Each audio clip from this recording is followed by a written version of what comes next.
I'm Sarah and I'm 35 years old. Today, I want to share my story with you.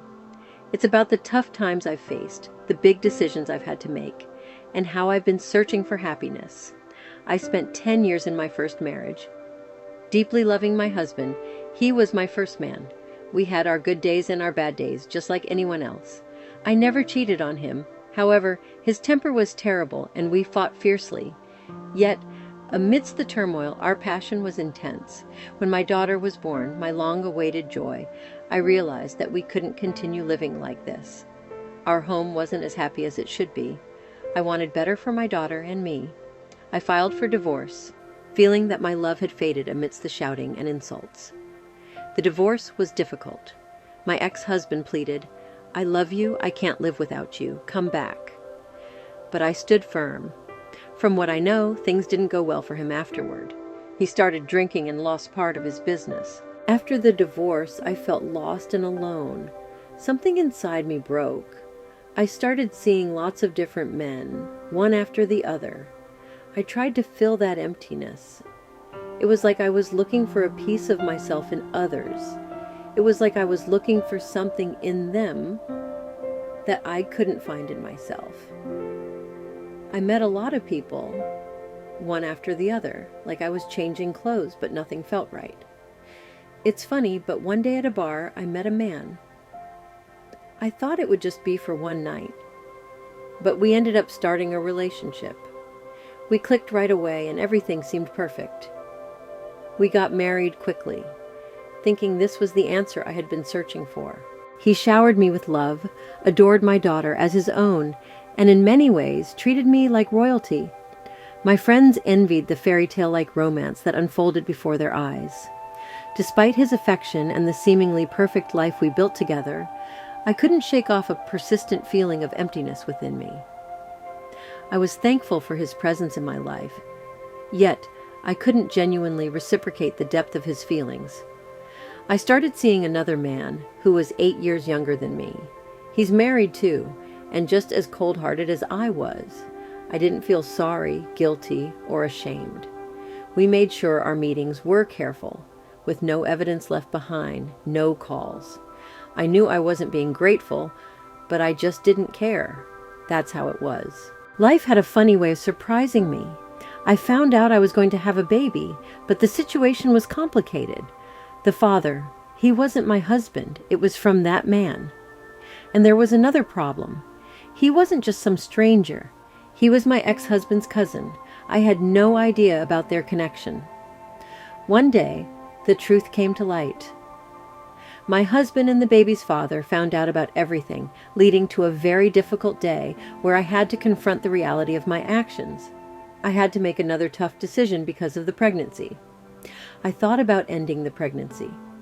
It seemed like the only way to keep things from getting worse. I thought maybe I should not have the baby because it seemed like it would make things less complicated. But then I realized something important.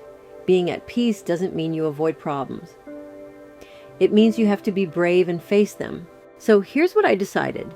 I'm going to keep the baby. I learned I need to find happiness, not just from people around me, but from inside me. I want to start doing things I love again and maybe even go back to work. I want to show my daughter and my new baby that we can find light even when things seem dark. After my daughter was born, she became the center of my world. Her laughter, her curiosity about everything around her, it made me see life in a new light. She was the main reason I dared to change our lives, to step away from unhappiness. Every decision I've made, including the tough ones, was with the hope of building a better future for her. She deserves a world filled with love and laughter, not anger and shouts. And now, with another baby on the way, I want to be the best version of myself for them both. They're my little beacons of hope, guiding me through the darkest times. I realized, though, that navigating this journey alone was incredibly hard. After the divorce, my circle of friends seemed to shrink. People I thought would be there for me disappeared when the going got tough. But there were a very few, who stayed by my side, reminding me I wasn't completely alone. They've been my sounding board, offering advice, or sometimes just listening when I needed to vent. It's made me understand the value of true friends. They're the family you choose. Feeling empty, I recognized, came from putting my dreams on hold. Before becoming a mom, I had aspirations, interests that went beyond the walls of my home. I loved painting, capturing moments of beauty on canvas, and I dreamed of starting my own little gallery someday. I also had a passion for helping others, which I thought I could turn into a career in counseling. These dreams didn't disappear, they were just buried under the responsibilities of motherhood. Now I'm determined to rediscover those parts of myself. I want to show my daughter and my new baby that their mom is strong, passionate, and capable of chasing her dreams. It's not just about going back to work for the sake of it, it's about pursuing what makes me feel fulfilled and alive. That's the example I want to set for them. So, that's where I'm heading. It's a path filled with uncertainty, but also with possibilities. I'm learning to embrace the challenges, to find joy in the small moments, and to build a life that's not just about surviving, but thriving. My story isn't over. It's just beginning a new chapter. And if sharing this journey helps even one person out there feel less alone, then it's all been worth it. Remember, no matter how tough it gets, there's always a way to find your light. So, that's my story. I'm sharing it not because I want you to feel sorry for me, but maybe you'll understand me a bit better. And if you're going through tough times, maybe my story can help you find your own light. Remember, it's never too late to find your path to happiness.